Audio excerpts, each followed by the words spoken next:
Salve, salve, clubistas de todo o Brasil! Está começando mais um episódio do podcast Fala Clubista, o podcast onde a gente vai deixar a razão lá do lado de fora. Aqui na nossa conversa é o coração que tem que falar. A gente vai trabalhar com a emoção. E hoje, né, antes de falar o que vai rolar hoje, eu gosto sempre de explicar para o pessoal. Eu acredito muito que a nossa conexão com o nosso clube molda a nossa personalidade. Então, pensando nisso, a minha ideia aqui é apresentar o clube em que a gente vai conversar como se ele fosse o meu convidado. E aí o meu convidado vai se apresentar depois, beleza? Então vamos lá!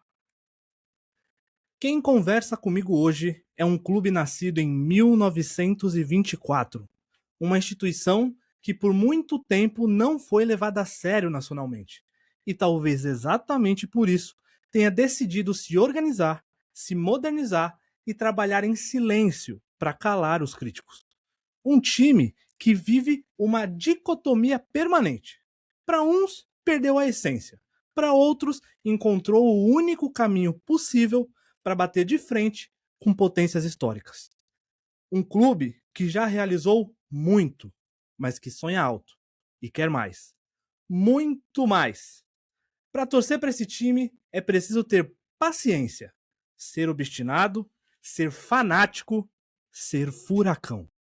Poucos clubes no planeta Terra podem se gabar de ter uma foto do Mano Brown vestindo a sua camisa. Hoje a conversa é com o Clube Atlético Paranaense. E para falar do Furacão, eu tô aqui com meu amigo Bernardo Zilli. E aí, B, beleza? Fala, Leon. Fala, pessoal, todo mundo aí que tá ouvindo, participando aqui de mais um episódio deste maravilhoso podcast. Muito feliz em estar aqui para falar um pouco sobre esse time que nem você falou, que vive uma dicotomia quase que permanente entre a própria torcida, entre os outros torcedores dos outros times e que gera muitas dúvidas, até mesmo no torcedor mais fanático, sobre o que a gente quer, na verdade. Então, antes de tudo, acho que vale a pena me apresentar um pouco, que nem o Leon disse. Isso, bicho, apresenta aí pra galera. Eu sou o Bernardo, sou historiador, sou professor, formado em História, e pode ter muita certeza que minha relação com o Atlético é muito maior do que apenas com o esporte em si, com o futebol. E, como mesmo o Leon disse, é algo que ultrapassa, né, aquele simples ato de torcer. Então, é mais ou menos isso. A gente está aqui hoje para falar sobre o Furacão, sobre o Atlético, e também para falar de muita barbaridade, porque a gente gosta também de gerar um caos. É isso aí, Ber. Bom, pessoal, como vocês estão vendo, eu vou chamar o Bernardo de Ber, porque a gente é íntimo, a gente é amigo, então é assim que eu vou chamá-lo. Bernardo, pra gente começar, eu quero que você explique pra galera. Eu já sei bastante, porque a gente já conversou bastante de futebol, mas quero que você explique pra galera como que nasce o atleticano Bernardo. Cara, é uma história que, na verdade, tem várias partes, assim. Eu comecei a ir ao estádio mesmo em 2015, né? Vai fazer 11 anos agora. Mas eu não posso falar que foi em 2015 que eu conheci o Atlético, né?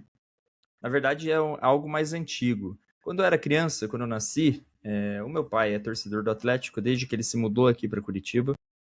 E ele ia aos jogos com os amigos dele ali no final dos anos 80, início dos anos 90.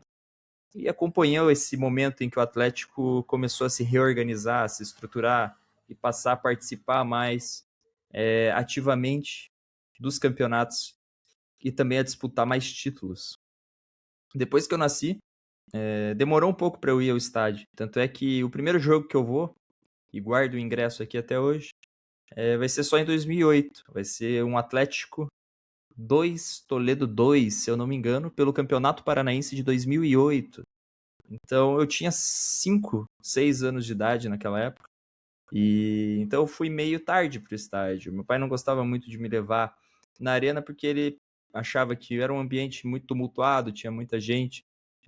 Não era algo que para uma criança que estava começando, né, a crescer, seria algo bom.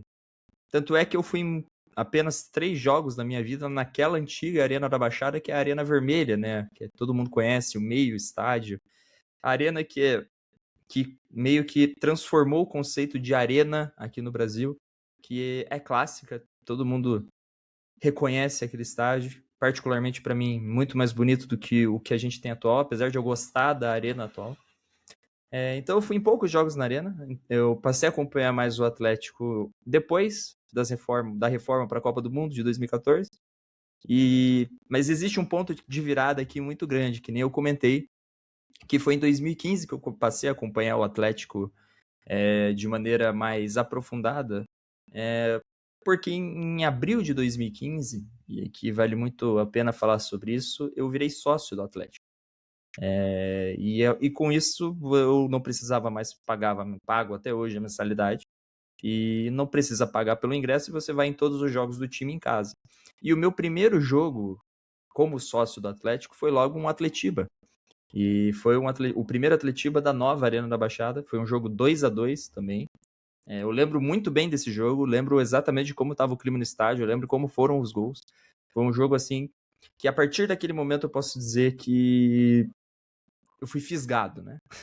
Fui fisgado ali pela semente, pelo anzol do fanatismo. Então, desde então, vai fazer agora 11 anos, eu vou em praticamente todos os jogos do Atlético na Arena da Baixada. Já fui em alguns jogos como visitante, mas são poucos ainda. Mas posso dizer que foi aí. A partir desse momento, quando eu tive o primeiro contato com aquele ambiente, com aquela... Mas principalmente com o ambiente. Não foi pelo jogo em si, mas foi mais pelo ambiente, de estar ali participando de algo que é muito grande, com muita gente, que é algo que, é claro, que você brilha os olhos ali, porque quando você nunca participou disso, você acaba meio que ficando encantado com tudo aquilo. Então foi meio que isso que me fisgou. E a partir dali nunca mais parei. Esse foi meu início de história com o Atlético. Foi algo que começou com justamente um Atletiba, um clássico. Olha só, e a gente vai falar muito desse clássico ainda. E eu posso confirmar, o Bernardo realmente vai em quase todos os jogos do Atlético. Eu conheço o Bernardo há uns 3 anos, eu acho. E Por aí. ele tá sempre presente. Bernardo, você como um historiador, eu tenho certeza que você vai poder falar muito bem isso pra mim e pra galera também. Fui fazer minhas pesquisas, né? E descobri que o Atlético ele nasce da fusão de 2 rivais, que acabam virando um clube só. Eu estou clube certo só. na minha afirmação? Era o Internacional Futebol Clube e o América Futebol Clube? Exato, você tá certo. Cara, era uma época muito louca, né, pro futebol paranaense, né? O Campeonato Paranaense ele tinha começado em 1915. Então, naquele momento a gente tinha 3 times que eram, digamos assim, os mais fortes. Um era o Coxa, o outro era o América e o outro era o Internacional. Acontece que o Internacional ele vai ser campeão paranaense em 1916 ou 1915, realmente não me lembro o ano. Mas no início dos anos 1920, a diretoria do Internacional e do América passaram a discutir uma fusão. Por quê? Porque isso geraria um time mais forte, principalmente porque uniria as duas torcidas, que estavam ali começando a crescer, que estava começando a ter pessoas que acompanhavam os times, mas principalmente unir o poder financeiro. O América e principalmente o Internacional, eles tinham uma estrutura que eram boas estruturas para a época, mas que se unissem formariam algo muito maior. Tanto é que o estádio que o Atlético joga, que é o Joaquim Américo Guimarães, atualmente Mário Celso Petralha, mas a gente desconsidera isso, ele surge justamente ali no início do século XX, em 1914, mais ou menos, para ser o estádio do Internacional. Então, eles se unem para ter uma estrutura melhor e mais eficiente. E existe até uma curiosidade dentro disso. O Atlético era para ter nascido em 1923, na verdade. Em novembro de 1923. Só que eles acabaram discordando de algumas coisas sobre a fusão dos dois times e meio que ficou adiado para março de 1924, quando finalmente o time foi fundado, em dia 26 de março de 1924. Entendi. E as cores do Atlético tem alguma coisa a ver? Lembra algum dos times? Esse Internacional, na minha cabeça, foi o Internacional de Porto Alegre. Não sei se ele seguia as mesmas paletas de cores. Cara, por incrível que pareça, é o contrário. O Internacional, o vermelho, o time vermelho era o América. O América era vermelho e branco. E o Internacional era alvinegro, ele era preto e branco. E então, quando eles se uniram, eles pegaram as duas cores principais de cada um, o vermelho do América e o preto do Internacional. Tanto é que o Atlético ele fez em 2014 mesmo, acho, duas camisas, 2014, 2013, 2013. Ele fez duas camisas comemorativas, uma em homenagem ao América e outra em homenagem ao Internacional, com as cores originais de cada clube. Mas quando eles fizeram a fusão ali, eles uniram o que chamava de mais atenção de um com o do outro. Um era o vermelho do América, porque o branco do América era só em volta do escudo e algumas listras na camisa, assim, pequenas. O principal era o vermelho. É bem parecido com a camisa do Internacional mesmo.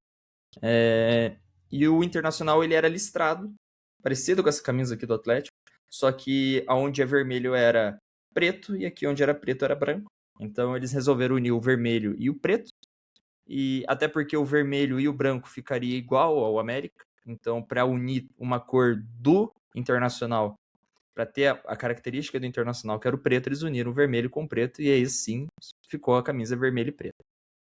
Mas também tem outro ponto muito importante que nesse início, o Atlético, não sei se o Leão vai acabar comentando sobre isso, o Atlético não usava camisa listrada, assim, era uma camisa na horizontal, muito parecida com o Flamengo. E a origem disso é justamente o Flamengo. Quando um dirigente do Flamengo veio para Curitiba nos anos 30, o Atlético resolveu homenagear o Flamengo do Rio de Janeiro e as camisas passaram a ser listradas na horizontal. E o escudo do Atlético, inclusive, também foi uma forma de homenagem ao Flamengo, porque o presidente do Atlético naquela época tinha uma relação muito boa com os cariocas e eles eram muito amigos, os dois presidentes, e então o Atlético teve essa homenagem por muito tempo ao Flamengo, no seu escudo e também na forma como a camisa era feita. É loucura, né? Eu não sei, eu teria que fazer uma pesquisa, mas eu acho difícil encontrar um clube com tanta expressão que nem o Atlético Paranaense, que foi a fusão, né, de dois clubes ali que meio que eram rivais. Depois a gente pode até dar uma pesquisada nisso. É uma Bernardo, boa eu quero questão. falar com você agora sobre uma coisa, a gente vai começar já a milhão. O Atletiba, beleza? O que eu Putz, quero tem saber de sábado agora, hein? você? Olha aí, o que eu quero saber de você? Ele é um dos maiores clássicos do Brasil, ele é um dos mais antigos. É, como é você, como torcedor do Atlético Paranaense, ir assistir um Atletiba, ganhar um Atletiba, perder um Atletiba? Qual que é a sensação? E eu vou deixar uma pergunta polêmica no ar, como um bom apresentador de programa esportivo, que é: ainda tem disputa? Tem, isso, cara, com certeza um dos maiores clássicos do Brasil. Acho que isso não pode ter nem discussão. A gente tá falando de um clássico que tem mais de 100 anos e a gente tá falando de um clássico que não somente tem muita história, mas é algo que realmente divide a cidade, divide Curitiba. São duas torcidas que são muito apaixonadas, uma pelo seu clube e que comparecem em peso sempre que possível. E que odeiam umas às outras, assim, dentro do esporte e fora do esporte também. Então, é algo que tem... É uma rivalidade muito antiga. A gente tem, por exemplo, relatos de briga de torcida entre os dois já nos anos 70, por exemplo, né, que eu consegui achar, o mais antigo. E então é algo que movimenta muito a cidade, tanto é que é o único evento em Curitiba, tirando, por exemplo, visita oficial de presidente, visita, por exemplo, do Papa, como foi nos anos 80 aqui. É o único evento que acontece em Curitiba que mobiliza todo o efetivo da polícia militar Então, em dias de Atletiba não tem nenhum policial militar que está de folga, né? Então, é um evento que mobiliza a cidade inteira, é um evento que altera, por exemplo, horários de linha de ônibus, é um evento que altera a rotina das pessoas, seja por culpa da violência, que é, claro, uma consequência, seja também pelo deslocamento dessas pessoas que vão para o estádio, tanto é que a URBS, né, que cuida aqui do transporte coletivo de Curitiba, ela cede cerca de 20 ônibus para a torcida visitante e do seu estádio para o estádio do rival. Então é algo que realmente mobiliza a cidade de ponta a ponta. A gente vê isso não só na comunicação da prefeitura, que sempre joga para os dois lados, tanto no vermelho, tanto para o verde. Então, é algo que realmente mexe muito com a cidade, que nem você estava falando. Cara, o jogo em si é realmente algo muito à parte. Todo mundo que tem um rival muito presente na sua vida, seja convivendo com amigos que torcem para o rival, mas também que participa do espetáculo, que vai ao jogo e que ou acompanha o jogo, seja na TV, seja de outra forma, sabe que é um jogo completamente diferente do que um Atlético e Palmeiras, por exemplo. É claro, no Atlético e Palmeiras você fica tenso, você fica nervoso e tal, mas a diferença para o Atletiba é completamente diferente. Eu posso dizer isso principalmente no Atletiba do ano passado, na Série B, que teve o primeiro Atletiba, o do primeiro turno da Série B, que foi na Arena. Eu passei mal no início do jogo, assim. Tava com a pressão baixíssima, porque era o clássico mais importante dos últimos anos, né? E eu vou falar sobre isso depois, né? Porque a gente não teve muitos Atletibas nos últimos anos. Agora, esse ano, a gente vai ter o maior número de Atletibas nos últimos 5 anos. Então, é algo que também mexe muito, porque quando tem pouco jogo, você já fica pilhado quando o jogo vai acontecer. Então, cara, ganhar o Atletiba realmente uma insanidade, assim. Você se perde, assim, você fica maluco, você quer mandar todo mundo para aquele lugar, porque é realmente uma sensação muito boa e é muito diferente de ganhar um jogo normal. É muito além do ganhar o jogo, assim. A sua semana fica mudada, a sua semana fica muito melhor. Mas perder, por exemplo, putz, é uma tragédia, assim, parece que morreu alguém na sua família. Tanto é que no jogo que eu comentei do ano passado, o Atlético perdeu. E, eu me lembro, o clima de estádio lotado, tinha mais de 40 mil pessoas no estádio. Cara, tinha que ver, um estádio sem silêncio, assim, cada pessoa vive isso de uma forma diferente, mas todo mundo tem aquela parcela que é parecida com o outro. Quando perde, meu amigo, sai uma cara de velório, assim, você sai todo mundo, você vê a galera que exalta mais, assim, sai chutando coisas, sai batendo em parede, você vê o povo saindo reclamando, culpando até Deus pela derrota. E quando ganha, meu amigo, aí você fala também que, é porque a gente ganhou porque a gente é maior, a gente ganhou porque a camisa pesou. Então, não existe, por exemplo, a primeira justificativa não é que o time jogou bem ou jogou mal, é sempre uma justificativa além disso. É algo espiritual, é algo que passa o próprio futebol e é algo muito engraçado quando acontece. E, cara, você falou da disputa, eu acho que existe e sempre vai existir, eu acho um absurdo falar que não existe a disputa entre o Coxa e o Atlético, porque eles, principalmente agora que o Atlético acabou de voltar, né, jogou a Série B recentemente agora, mas mesmo antes, quando o Atlético estava vivendo uma fase muito melhor que a do Coxa, a disputa sempre existe, porque o objetivo de um é sempre estar acima do outro.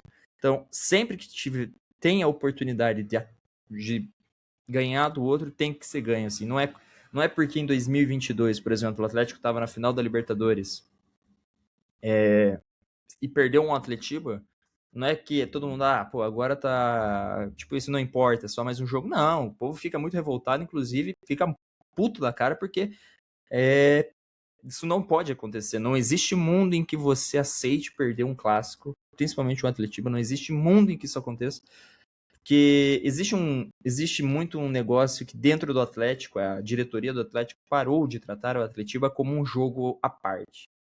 E isso é verdade. E isso deixa a torcida tão irritada que quando isso acontece, todo mundo meio que, mesmo quem discorda em outras coisas, compartilha da mesma opinião de que não se pode tratar um Atletiba como um jogo qualquer, como só mais um jogo no campeonato. Você tem que tratar isso como um campeonato à parte, porque é realmente um campeonato à parte.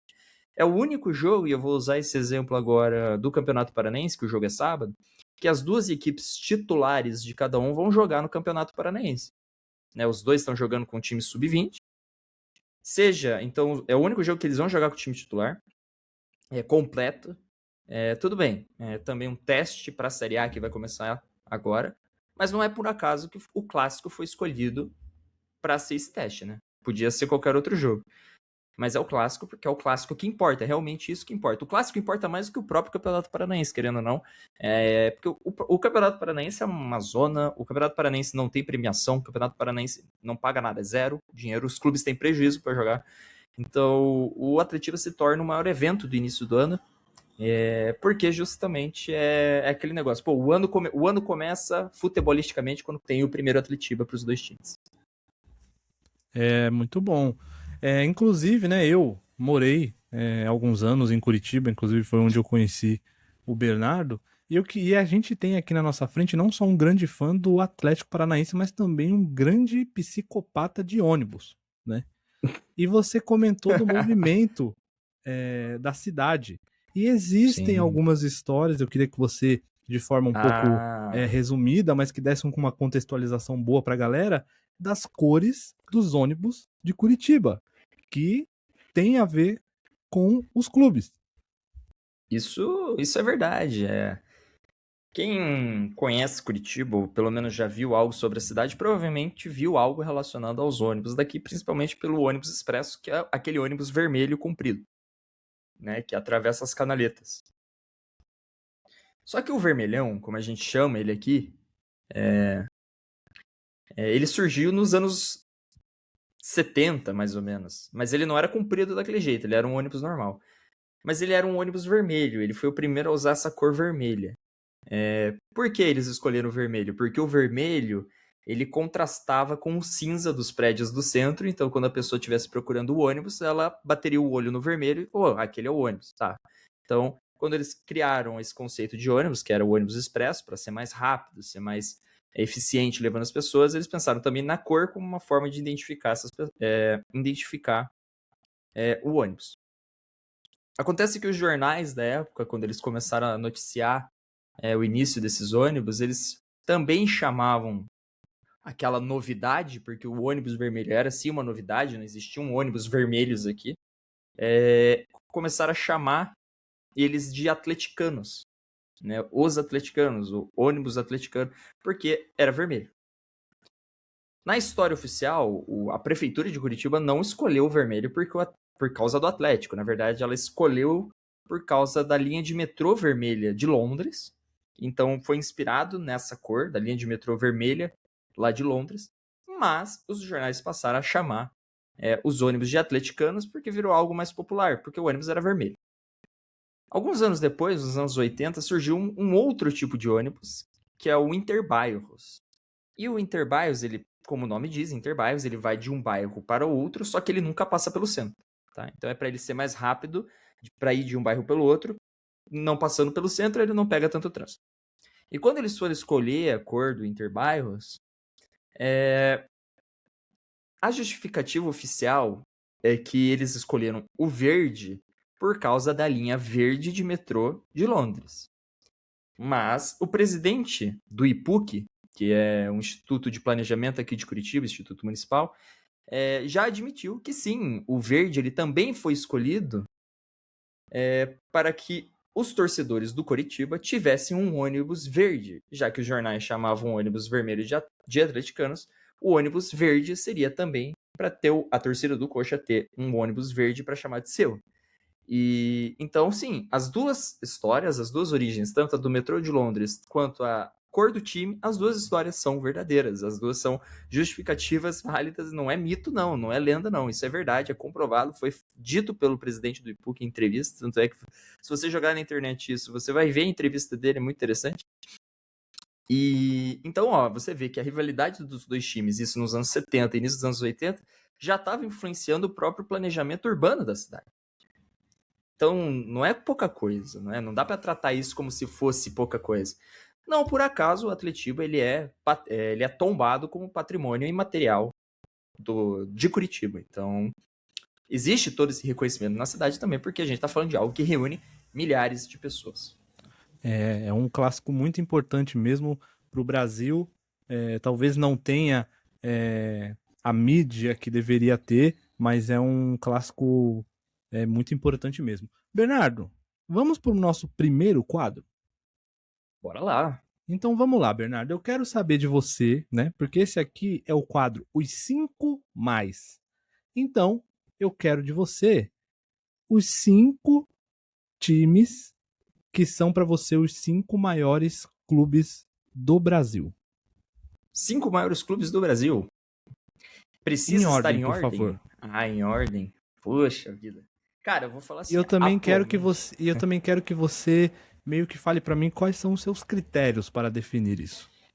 Cara, eu vou... Cara, uma boa questão. Eu vou primeiro, eu vou usar a fase atual, porque não tem como fugir disso. A gente tá falando de...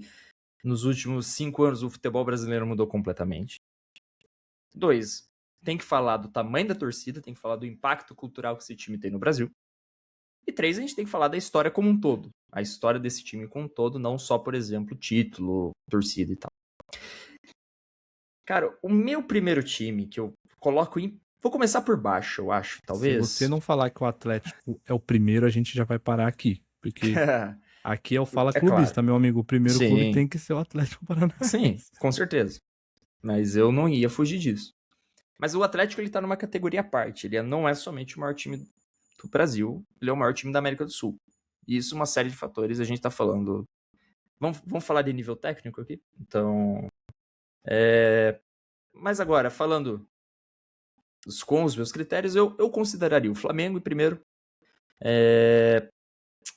o São Paulo em segundo, o Santos em terceiro, Palmeiras em quarto, e em quinto fica uma dúvida aqui grande de quem eu colocaria, mas não tem como fugir disso. O Corinthians, muito em partes pelo impacto cultural que o time tem, mas não somente por isso, mas também pelo que o time conquistou em toda a sua história.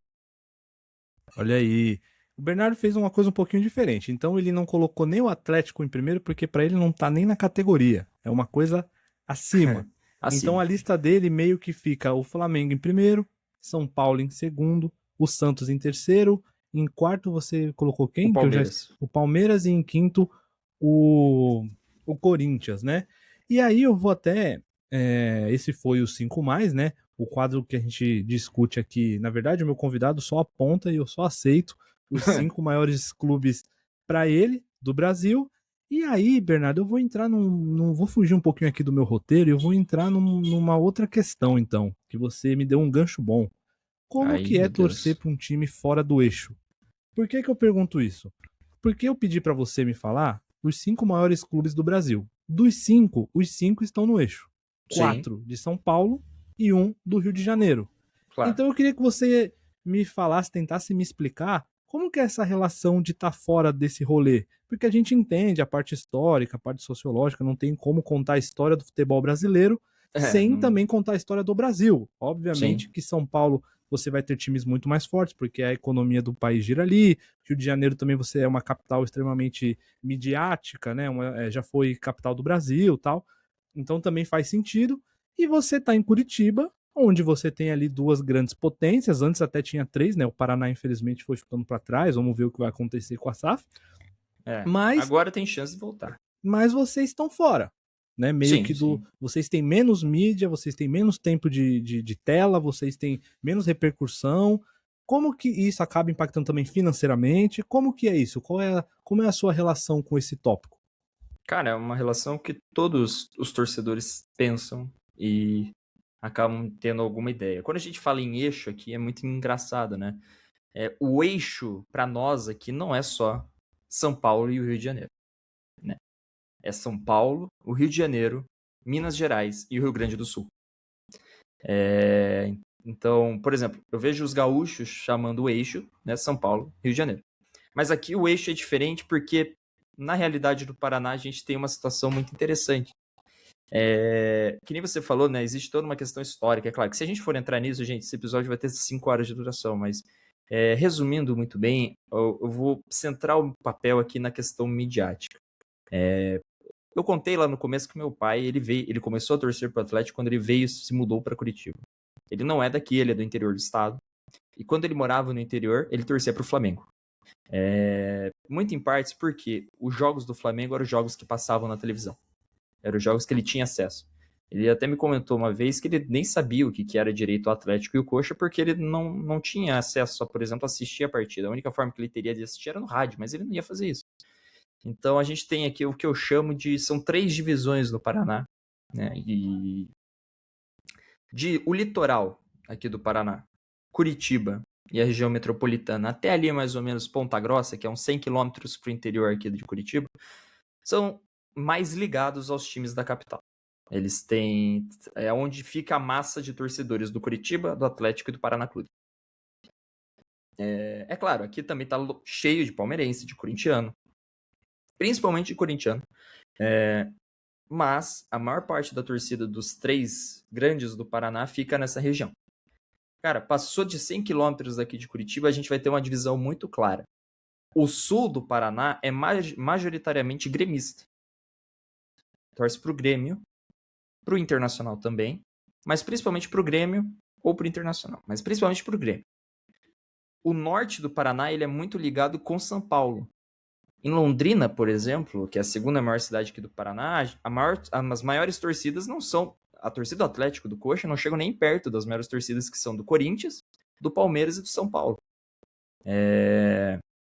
Então, existe muito essa questão midiática, é claro, que os times da capital não tinham um alcance, e mesmo hoje, o alcance tem aumentado, mas também não é um alcance tão grande, apesar do acesso aos jogos ser muito mais fácil. Mas isso também não é uma questão somente da mídia, claro, é da mídia em si, da transmissão dos jogos, de comentar os jogos, dos jornais comentar os jogos, etc. É uma questão que os próprios clubes daqui da capital, eles não tinham planos ou projetos de expandir a sua marca para o interior do estado. Sim, acho que agora é bom pontuar também, Bernardo, né, que São Paulo e Paraná era uma coisa só, né? Era uma coisa só, era um E estado o só. interior acabou ficando muito mais voltado para São Paulo do que propriamente para a capital Curitiba. Então Sim. também tem esse rolê aí, né? Teve a emancipação de do Paraná, só que antes era uma coisa só. Era uma coisa só. O Curitiba era a quinta comarca de São Paulo, né? A gente vai se separar em 1853. Mas era muito mais fácil, por exemplo, aqui essas cidades do norte do Paraná, elas são cidades muito recentes, ali de 1920, 1930, 1940. Era muito mais fácil você ir de Londrina para São Paulo do que de Londrina para Curitiba. Você tinha acesso por trem, as estradas eram melhores, então a própria ligação interior-capital era ruim. E isso também dificulta, né? Mas mesmo com o crescimento do estado, o crescimento da tecnologia, os próprios times aqui, eles tinham pouco interesse ou não tinham interesse em expandir a própria marca para o interior do estado. O Atlético mesmo só começou a pensar em fazer isso ali em 2002, que foi quando o Atlético construiu o primeiro quiosque em Maringá. Foi o primeiro quiosque do Atlético no interior do estado, isso em 2002. O time tinha acabado de ser campeão brasileiro. Então é algo muito recente também que os times estão pensando em expandir essa marca para o interior. E é algo muito difícil também de você quebrar em poucos anos. A gente está falando de que a gente só vai começar a ver resultado disso também daqui uns 50 anos. Mas isso também tem uma outra origem histórica, que Curitiba e essa parte leste do Paraná, né, do litoral até Curitiba, sempre foi muito centrada em si mesmo. O próprio ser paranaense, que aqui no Paraná a gente chama do paranismo, né? Não era o Paraná inteiro, não era a região do Paraná inteiro. Era Curitiba, o litoral, e colônias de imigrantes europeus que estavam espalhadas em pontos do interior do estado, não tão afastados da capital, mas todo o ser paranaense, a questão da identidade paranaense, que até hoje é algo muito difícil de você tentar entender o que é exatamente, algo que, por exemplo, se você chegar na rua e perguntar à pessoa, você se sente paranaense? O que te define paranaense? A pessoa vai demorar para te responder. Ela é muito diferente de um gaúcho, por exemplo. Então aqui é algo que também são muitos fatores. A questão midiática, a questão os clubes também terem atrasado muito tempo esse projeto de expansão, mas também é uma questão muito ideológica da própria elite do Estado, da elite intelectual mesmo do Estado, só começa a pensar o Paraná como algo puramente curitibano e próximo à capital. Né? Então, afastado dessas comunidades do interior que viraram as cidades como Londrina, Maringá e Cascavel, que foram formados principalmente por trabalhadores paulistas. Por isso que a gente tem torcidas de times paulistas muito grandes lá. E no sul do estado a mesma coisa, né? De catarinenses e gaúchos que povoaram aquela região e torce para o Grêmio, para o Internacional, ao natural. Então é algo que tem muitos fatores. Então para o torcedor do Atlético é algo que a gente entende muitos fatores, mas também a gente sabe que é algo que pode melhorar e que principalmente o Atlético ele precisa superar isso, mas isso só vai acontecer a partir do Atlético. O Atlético não pode contar com o apoio, por exemplo, da Rede Globo, com o apoio dessas grandes emissoras, por um motivo óbvio. O alcance do Atlético por si só em território nacional ainda é pequeno. E isso que estressa os torcedores do Atlético, né? Que a gente provavelmente vai falar sobre isso depois. É uma questão mesmo, né? Eu quis trazer, porque eu sou de São Paulo, então, pra você ver, né? Na minha cabeça, o eixo acaba sendo São Paulo, Rio de Janeiro e, às vezes, Minas Gerais. Mas você já trouxe um outro ponto de vista e esse é exatamente o propósito do podcast. Bernardo, você comentou aí sobre o título de 2001, né? O Atlético Paranaense é campeão brasileiro em 2001, quase é campeão brasileiro em 2004, se eu não me engano, perde na última rodada, você pode me corrigir se eu estiver errado, e ele vai para uma final polêmica de Libertadores em 2005, que eu tenho certeza que você ainda devia ser muito pequeno, não sei nem se você já tinha nascido, mas com certeza depois, lendo a história, você deve ficar revoltado. Mas também você viveu, talvez, aí você também pode falar, mas uma era meio de ouro, assim, né? Porque você viu a Copa do Brasil em 2019 e você viu os dois títulos sul-americanos de 18 e 21. Eu quero que você tente englobar tudo isso. Como que é saber que o seu time foi campeão, mas você não viu? E qual foi a sensação de ser campeão, de estar lá, de ver? Provavelmente você se emocionou, devia estar com seu pai, não sei se você foi no estádio. Como que é viver e também saber a história? Cara, de tudo isso que você citou, o único que eu não vi porque eu não era vivo, foi o título brasileiro de 2001. 2004 eu já era vivo, 2005 também, mas eu era criança, pá, não tem como falar que eu vi, né?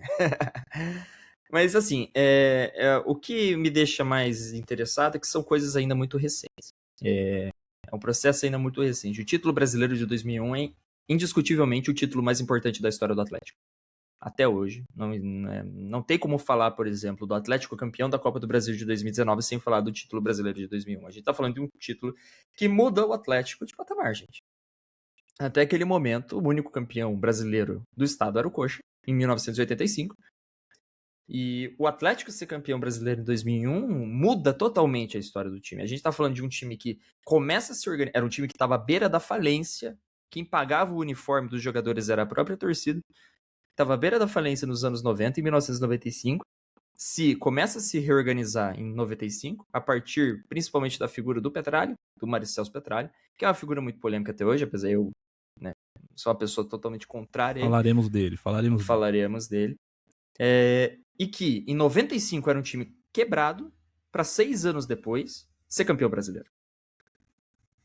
E então é algo que, cara, essa relação que eu tenho com o título de 2001 é muito mais uma sensação de tipo, eu espero que eu viva isso novamente, espero que eu viva isso em algum momento, porque o título brasileiro eu acho que deve ser uma sensação insana, assim, acho que deve ser completamente maluco, ainda mais no contexto do Atlético. Cara, agora, 2004 e 2005 são tragédias, né? Não gosto... Não gosto nem de ver vídeos sobre, porque é realmente terrível. 2004, o Atlético perde o título na última rodada pro Santos, foi realmente um negócio assim, uma pipocada miserável do time, foi realmente sem condições. E 2005, cara, aí puta, foi uma maracutaia miserável, porque os bombeiros emitiram um laudo permitindo a realização da final da Libertadores na Arena, e mesmo assim a Conmebol não aceitou. Diga-se, o presidente da Conmebol naquela época era muito amigo do presidente de São Paulo, mas isso é só coincidência. E a final foi jogada no Beira-Rio, a 800 quilômetros de Curitiba, também porque o Coxa não quis emprestar o Couto Pereira. Mais um caso, né, da briga afletiva. Olha só, o Coxa jamais permitiria que o Atlético jogasse uma final de Libertadores no Couto Pereira. Então, 2005 também, é que assim, não é algo que, por exemplo, me deixa triste, me deixa indignado. É assim, de tipo, putz, perdemos e tal. Mas como eu era muito pequeno, eu não vi, por exemplo, esses dois casos. Então, não é algo que me afeta muito. Pra dizer que não afeta nada, assim. É só, tipo, uma tragédia que, putz, fazer o quê? Mas agora, cara, 2018, 2019, 2021 e 2022 com a outra final da Libertadores, realmente, aquilo lá é um sentimento indescritível, assim. Porque eu lembro muito bem em 2018, na final da Sul-Americana, de quando o Júnior Barranquilla tem um pênalti pra cobrar no segundo tempo da prorrogação, passar um filme inteiro na cabeça. Pô, a gente sempre chega no final e perde. A gente foi vice brasileiro, vice da Libertadores, vice da Copa do Brasil. Não é possível, a gente nunca vai ter de novo essa sensação. O Campeonato Brasileiro 2001 foi um evento isolado. Tipo, o raio não vai cair duas vezes no mesmo lugar. Então, ganhar aquele título, cara, foi realmente uma sensação assim, porra. Eu tenho uma história muito engraçada. Eu tinha que fazer uma prova de recuperação no colégio no dia seguinte. E, obviamente, caguei pra prova, mas fui lá e de alguma forma eu passei nessa prova também. Então, foi pra você ver como o futebol clareia a sua mente. Então, foi realmente um evento muito, muito significativo. Mas de todos esses títulos, o que eu mais comemorei foi a Copa do Brasil. Porque, por ser um título nacional, cara, foi realmente assim. Foi aquela sensação de falar, putz, cara, eu vi um título nacional do meu time ao vivo, fui no estádio, vi depois lá no Beira-Rio, erguendo a taça, tipo, parecia que aquilo não era de verdade. E porque tinha sido um ano depois, só um ano depois da final do Sul-Americano. Então foi realmente, tipo, viver essa época de ouro, que durou até 2022, foi, cara, um negócio muito, muito, muito insano, assim. Foi todo mundo pensava, putz, agora o Atlético finalmente vai se consolidar como um time ali da segunda prateleira que vai querer alçar para a primeira. Agora é o time que vai finalmente ultrapassar aquela barreira que sempre impediu o time de continuar, que era o investimento, porque estrutura já tem, mas principalmente a gente vai investir mais, o time só vai ter jogador melhor, a gente nunca mais vai voltar para aquele patamar que a gente estava antes. Salvo engano. A gente vai falar um pouquinho depois, mas a ideia era realmente entender o sentimento ali do torcedor, né? Você, molequinho jovem, né? Eu sempre falo que, cara, quando a gente tem ali de 12 a 17, 18 anos, a gente vive muito, né? O clube, o time. Torcer parece uma coisa muito maior do que. É muito grande, mas parece muito ainda maior. Você torna aquilo uma grande parte da sua vida, né? Sim, sim. Se teu time perde, tu não quer ir na escola. Não. É muito doido. Bernardo, vamos pro segundo quadro do programa? Bora. O segundo quadro se chama Apita o Árbitro. E como que ele vai funcionar? É o seguinte, eu vou falar para você o nome de uma pessoa ou de algo que esteja relacionado com o Atlético Paranaense. E aí você vai falar para mim se essa pessoa recebe um cartão amarelo, ou seja, foi bom, mas ficou ali faltando alguma coisa.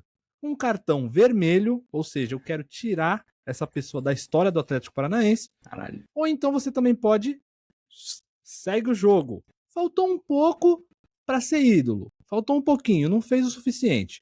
Ou então, gol legal. Ídolo ou momento histórico. Deu para entender? Deu certinho. Então, beleza. A gente vai começar com Paulo Autuori. Cara, segue o jogo. Segue pode o discorrer, jogo. Pode discorrer. Cara, assim, o Paulo Autuori é um dos grandes responsáveis pelo rebaixamento do Atlético no Centenário em 2024. Mas, novamente, não dá pra falar dos títulos de 2018 e 2021 e 2019 sem falar do Paulo Autuori.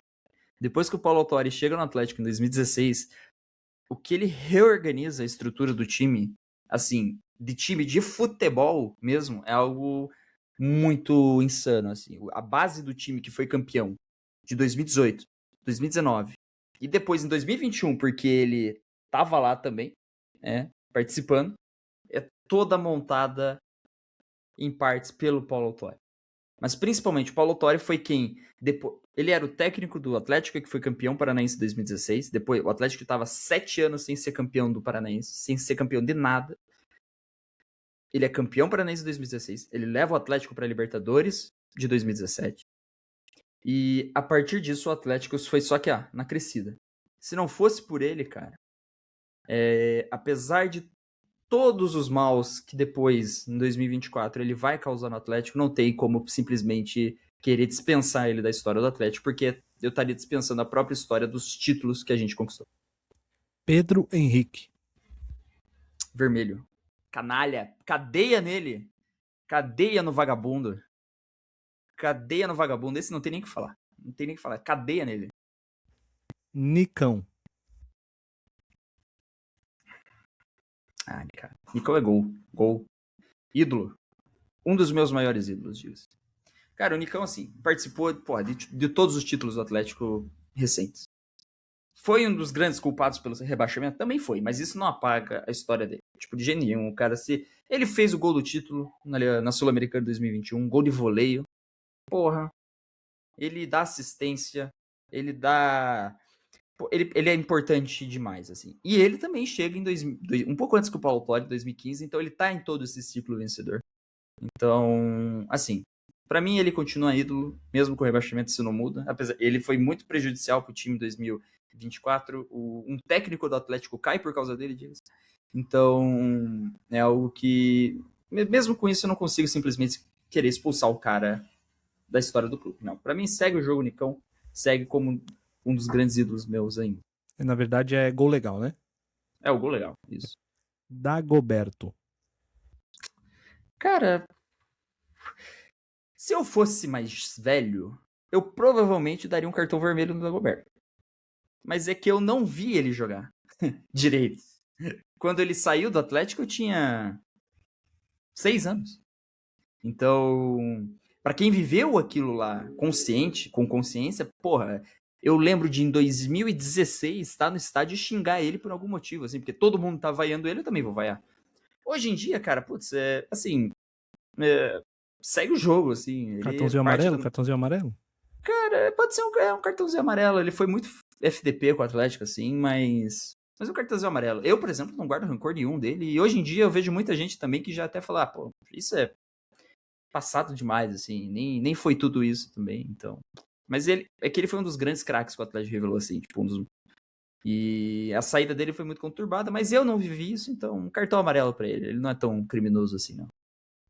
Wagner Mancini. Cara, o cartão amarelo, porque o Wagner Mancini é importante porque ele montou um bom time do Atlético que ficou em terceiro lugar no Brasileiro de 2013. Mas só isso. Então, cara, um cartão amarelo pra ele, assim.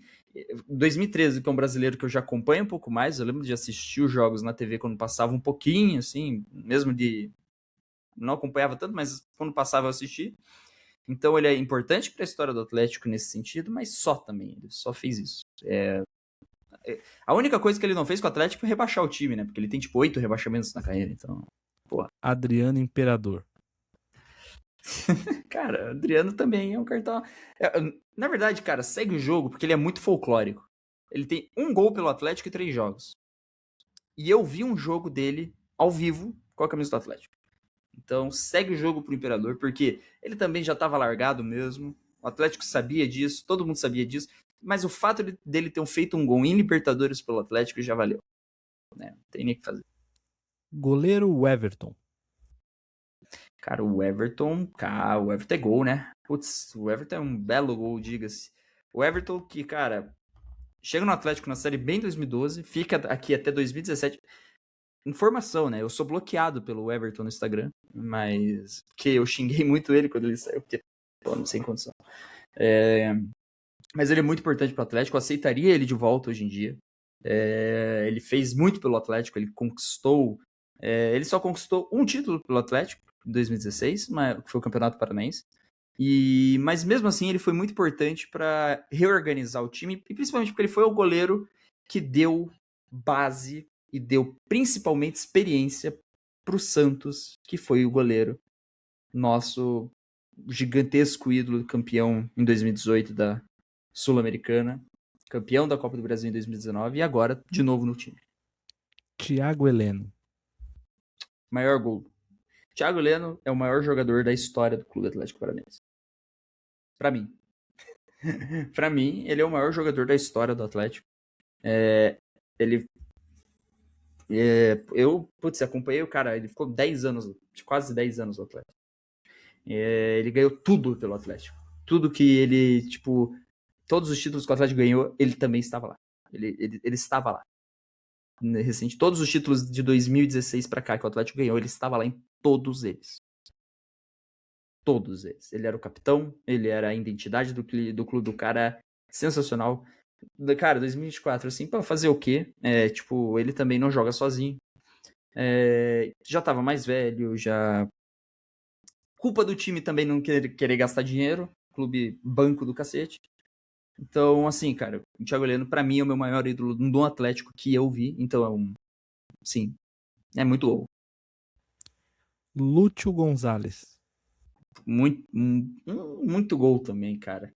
Novamente, não tem como falar do Atlético campeão de 2018, 19, 21 sem falar do Lúcio, porque o Lúcio, não pelo fato jogador, que era um jogador bem mediano, que chegou aqui, né, porque a carreira dele é muito vitoriosa, mas principalmente pelo fator vestiário. Era o cara que motivava todo mundo, que te trazia um discurso diferente, principalmente um discurso vencedor para dentro do Atlético. Foi um dos piores, se não o pior técnico da história do Atlético? Sim, mas ele não é treinador. Então, assim, o rebaixamento é culpa dele? Mas também, ninguém colocou uma arma na cabeça do Atlético forçando a contratar o Lúcio. Então, não tem como falar que a culpa é só dele também. Então, é muito gol, ele é muito foda. Esse eu tô muito curioso. Mauro César Petralha. Cara, eu vou ter que dizer segue o jogo, tá? Aqui, ó, parte de mim, metade de mim, cadeia nele. Cadeia no vagabundo. Pior que cadeia, mas eu não tenho advogado. Mas a outra parte, que pensa um pouco mais racionalmente, fala: se a gente tá reclamando que o Atlético não investe dinheiro em futebol, é porque a gente chegou nesse ponto muito em causa por parte dele. E não somente dele, é claro. Ele tenta pagar de toda forma todo mundo que tava junto com ele. Mas ele é uma das figuras centrais da reestruturação do Atlético. Então, isso a gente nunca vai ter como tirar dele. Mas ele é um grandíssimo filho da puta. Então, assim, pessoa desprezível mesmo. Ele é um empresário, né? Ele pensa, antes de tudo, no dinheiro e depois no futebol. O futebol é coisa secundária pra ele. Então, segue o jogo. Que se eu for ficar falando do Petralha aqui, esse episódio não acaba mais. Esse foi o Apita o Árbitro. Muito bom, muito bom. Bernardo, não vai ter como a gente não falar mais do Petralha, porque quando a gente fala de Atlético Paranaense, a gente também fala do Petralha, né? Sim. E por mais que ele tenha momentos muito duvidosos, digamos assim, polêmicos, né? A gente também não pode tirar o fato de que tem a questão da Arena da Baixada, e o que eu queria juntar com o Petralha, a questão da Arena da Baixada também, é que é o primeiro clube que coloca gramado sintético, tão polêmico o gramado sintético. Ele é realmente quem começa a mudar a cara de estádio. Os clubes começam a querer ter uma arena também, e foi o Atlético que começou esse movimento, né? A revolução das arenas no Brasil começa aí. E isso também tem um pouquinho ou muito da participação do Petralha, que inclusive hoje o estádio leva o nome dele. Mas também a gente tem mudanças na instituição, a gente tem uma identidade de clube que é alterada, a gente tem também um clube que passa a ser mais elitizado, a gente tem... ele briga com a torcida organizada, mas tem títulos, tem queda, enfim. O que é torcer para o Atlético Paranaense e ter tão associado assim a imagem do Petralha? Porque, para mim, a impressão é que o Atlético passou de um clube que era carismático para um clube que a maioria do Brasil não gosta. E isso também tem a ver com o Petralha. Vou deixar seu coração falar, lembrando, cuidado para não ser processado. É tudo uma obra de ficção, viu, galera? Mas eu realmente quero ouvir. de um atleticano, de uma pessoa que torce para o Atlético Paranaense. Tudo isso que eu falei, qual que é o sentimento, quais são suas opiniões, de que lado você fica, não fica de nenhum, fica no centro, qual que é o papo sobre Mauro Sérgio Petralha? Cara, como eu falei antes, não tem como não falar dele, né? É impossível. A minha opinião é, assim, já vou estabelecer o meu lado aqui antes de tudo. Eu não fico no centro, não. Não sou a favor dele, sou contra. Assim, tá na hora já dele ir embora, faz tempo, inclusive. Cara, mas a minha opinião sobre ele é que ele é algo. Ele é um evento, né, cara? Ele é um negócio assim insano. Como se disse, ele foi o primeiro a trazer o conceito de arena, ele foi o primeiro a falar de SAF aqui. Ele foi o primeiro a trazer naming rights para estádio. Ele foi o primeiro a trazer um jogador árabe para o Atlético. O Lothar Matthäus treinou o Atlético por causa dele. Então, ele trouxe muitas coisas boas para o Atlético. Isso é inegável. A gente não tem como negar isso. Mas acontece que ele diz que torce para o Atlético e é verdade, ele torce para o Atlético. Mas acontece que o torcer dele é completamente diferente do nosso. O torcer dele não tem nada a ver com paixão. Querendo ou não, o torcer dele é muito mais racional do que o nosso. É muito mais racional. E eu penso que é até mais saudável. No sentido de que ele sabe separar muito bem o esporte do negócio. Mas eu, como torcedor, eu não sou dirigente do time. Então é claro que eu vou ficar muito puto com tudo que ele faz, que é contra, por exemplo, o que eu acho que deve ser feito no sentido da elitização do estádio, da questão da mudança da identidade visual do clube. Mas, cara, ele é um grande ditador, assim. Ele, como eu disse, ele tenta pagar a todo custo a história de todos que estavam junto com ele lá, porque ele não construiu isso sozinho. Ele não era o presidente do time que foi campeão brasileiro em 2001. Ele tinha 3 pessoas que fizeram a Revolução de 95, que a gente chama, junto com ele. 3 pessoas que, inclusive, hoje odeiam ele, porque ele meio que deu uma facada nas costas em todo mundo. Então ele é o grande clássico do pragmatismo vilanesco, assim, porque ele tem vários aliados, mas quando ele não precisa mais de você, você vira só um mero participante daquele período da história que não é mais útil para ele. Ele é muito utilitarista em tudo que ele faz. Então, se algo vai trazer um retorno monetário, vai trazer um retorno de visibilidade para a marca, ele vai fazer. A mudança da marca do Atlético foi exatamente isso. Trazer os holofotes para o Atlético. Tanto é que a mudança da marca é feita um dia antes da final da Sul-Americana, né, de 2018. Mas, por exemplo, esse escudo aqui também foi da administração dele, esse escudo. Esse escudo é de 1997. Então, ele tem muitas coisas boas, ele tem muitas coisas ruins, mas acontece que as coisas ruins dele são muito ruins. A questão da elitização é um grande ponto. Assim, muitas pessoas, milhares de pessoas perderam acesso ao estádio por causa do preço de ingresso. Para você ter, os primeiros protestos contra o preço do ingresso em 2004, é engraçado, era porque o ingresso subiu de R$15 para 30. E então a torcida do Atlético também foi se acostumando com ele, foi ficando meio mansa, foi ficando aceitando tudo aquilo, porque todo mundo sabia que não adianta questionar ele. Se você questiona ele, assim, falando assim aberto, assim, o pessoal foi banido do estádio porque tava com uma camisa que dizia, tinha a foto dele escrito ele não. O pessoal foi banido do estádio. A gente tá falando de pessoas que falam sobre pessoas que, por exemplo, são conselheiros do Atlético e criticam o Petralha, são afastados. Então, assim, ele é muito centralizador de tudo.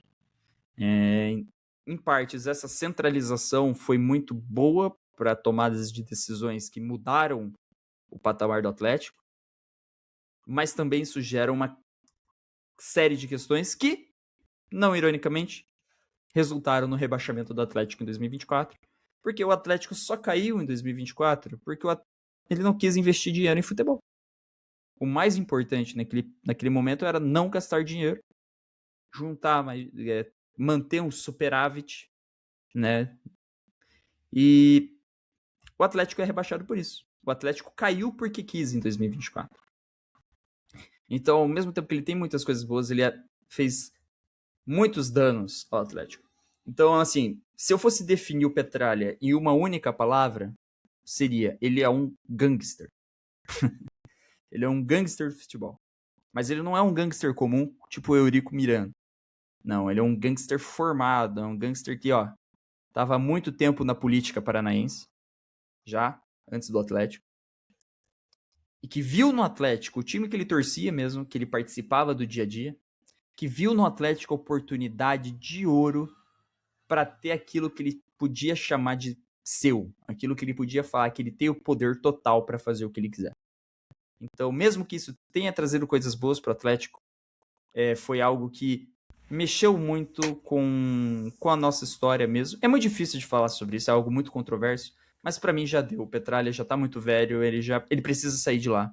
Mas não só ele, todo mundo que segue ele dentro do time, dentro do clube, precisa sair também, porque eles não sabem o que fazer sem o Petralha. Se o Petralha sair hoje, aquele pessoal sai correndo, porque eles não sabem o que fazer. Então, né? É complicado, né? Mas, Bernardo, agora vamos tentar dar uma relaxada. A gente vai pro último quadro, tá, do podcast. Então a gente já tá chegando na reta final, beleza?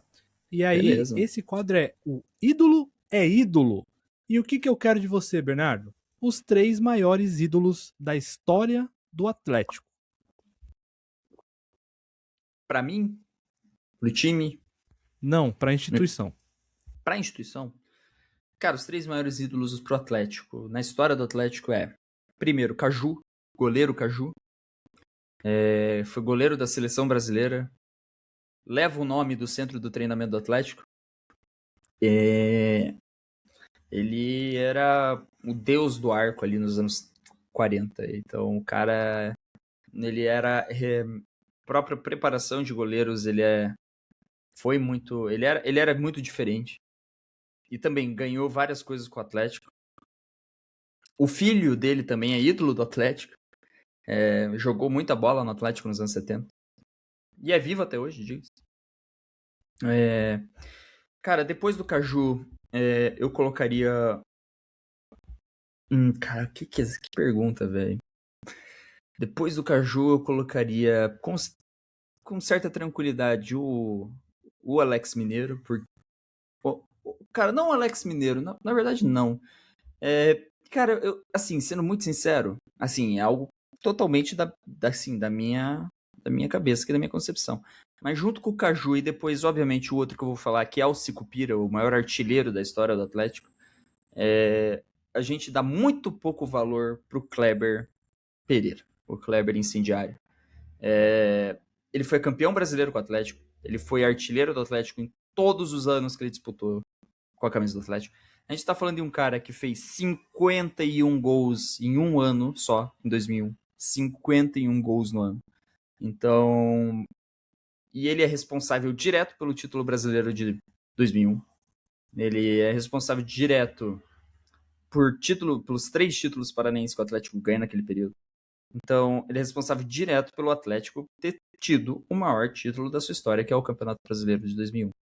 Nesse ponto, eu acho que muita gente vai discordaria de mim, poderiam colocar outras pessoas, mas aí eu acho que vai de cada um. Poderiam colocar, por exemplo, o próprio Alex Mineiro, poderiam ter colocado, por exemplo, outras pessoas.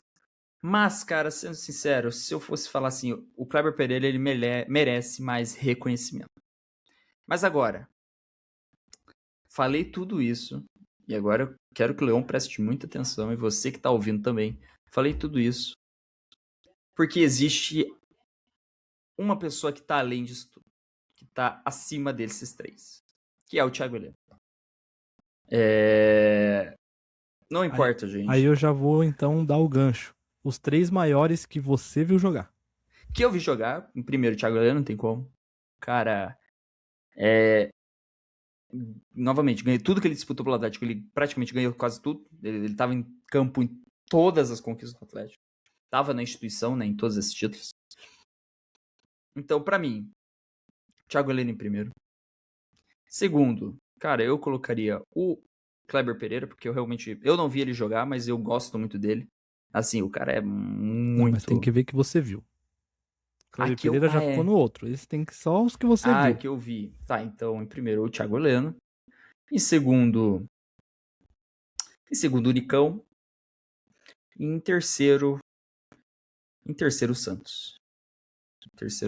Porque se não fosse o Santos, novamente, a gente não teria 2 títulos, porque o cara é um goleiro muito, muito, muito... E, novamente, se não fosse o Santos, a gente não tinha subido pra Série A no ano passado. Esse foi o Ídolo é Ídolo. Bernardo, agora é o seguinte, é o momento final do podcast, tá? Aqui eu gosto de deixar um tempo para que o meu convidado abra o coração, né? A gente conversou muito sobre o Atlético, mas eu quero ouvir realmente a parte mais sentimental que você tem em você para falar porque explicar pra gente aí num curto período de tempo por que que o Atlético Paranaense, o Furacão, é o maior clube do planeta Terra.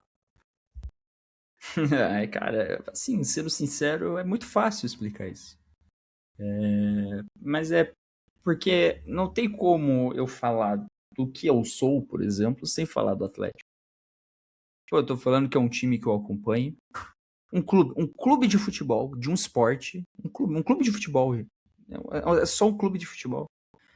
Mas é uma instituição que eu acompanho religiosamente. Fazem 11 anos. É um clube que participa da minha vida todo dia. Todo dia. Todo dia. É algo que eu acompanho a cada momento possível. É algo que eu quero saber tudo que está acontecendo a todo momento. E não somente isso. É algo que me traz muita alegria. Traz tristeza também, mas fazer o quê? O esporte é assim mesmo. Mas é algo que faz parte da minha rotina. É algo que querendo ou não, é um hobby meu. Mas é algo que eu deposito muita força emocional, tipo, dentro, assim. É algo que eu dedico muito tempo, é algo que eu dedico muita energia, é algo que eu dedico muito psicológico mesmo. E que se tornou uma rotina tão natural, assim, tão parte da minha vida, que eu não consigo falar de mim sem falar do Atlético. Então, eu não posso falar de mim, assim. Se você tirar o Atlético da minha vida, assim, eu não sou, por exemplo, a pessoa que você conheceu aqui quando você morou aqui, Leon. Seria uma pessoa totalmente diferente. Provavelmente com a cabeça melhor, sim, mas seria uma pessoa completamente diferente, uma pessoa com visões de mundo diferentes, uma pessoa com vivências diferentes. Então, como eu digo, vocês podem olhar aqui na câmera, tudo que está aqui em cima da minha cabeça são coisas relacionadas ao Atlético. Eu tenho um monte de coisas do time, tudo que o time faz, a gente consome de alguma forma. E mesmo as coisas ruins a gente consome. Porque, assim, falando sério, se a gente fosse pensar racionalmente, quando o time foi rebaixado em pleno centenário, 2024, caiu porque quis, né? Aquele rebaixamento que ele quis cair porque ele decidiu que ele não ia investir dinheiro no time tendo dinheiro. Esse é o pior. Mesmo de tudo aquilo, mesmo com uma carta do clube, e esse pra mim é o pior, mesmo com uma carta aberta do clube falando pra torcida não fugir da responsabilidade dela, mesmo com tudo isso, a gente continua acompanhando. Porque é algo além, é algo totalmente além do simples riscado, né? Do simples futebol. É algo que realmente faz parte da vida, não só minha, mas também de milhares de pessoas que acompanham esse time todo dia e que moldam a sua vida de alguma forma com o Atlético. Que nem o Leão falou também, quando a gente é mais novo, a gente vive mais intensamente isso. Quando eu tinha uns 16, 17 anos, perdi um jogo, era minha semana inteira tinha acabado. Então, é algo que gera, eu posso dizer, os únicos momentos que eu sinto, eu sou uma pessoa muito tranquila, mas os únicos momentos que eu sinto ódio genuíno são quando o Atlético perde. Assim, antes, agora, hoje em dia, você vai crescendo, você vai amadurecendo, é claro que isso vai mudando.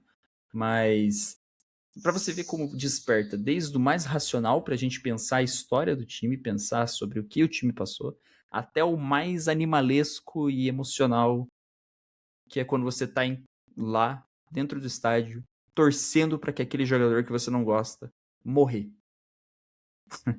Então, sim, você pensar que você deseja a morte de outras pessoas porque elas estão fazendo um mal pro seu time, é porque não é só uma questão de entretenimento, é uma questão que se tornou muito pessoal e que faz parte da sua essência e faz parte do seu ego, da sua alma, de tudo, de tudo. É basicamente isso.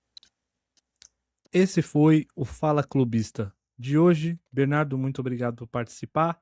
Se você gostou, deixa um joinha aí. Se não gostou, pode também falar que não gostou. Se você concorda ou discorda do Bernardo, coloca aí nos comentários. Se você em algum momento quiser participar do Fala Clubista, entre em contato que a gente vai dar um jeito de participar. Beleza? Compartilha, comenta, ajuda a gente. E mais uma vez, Bernardo, muito obrigado. Um grande abraço para vocês e até a próxima.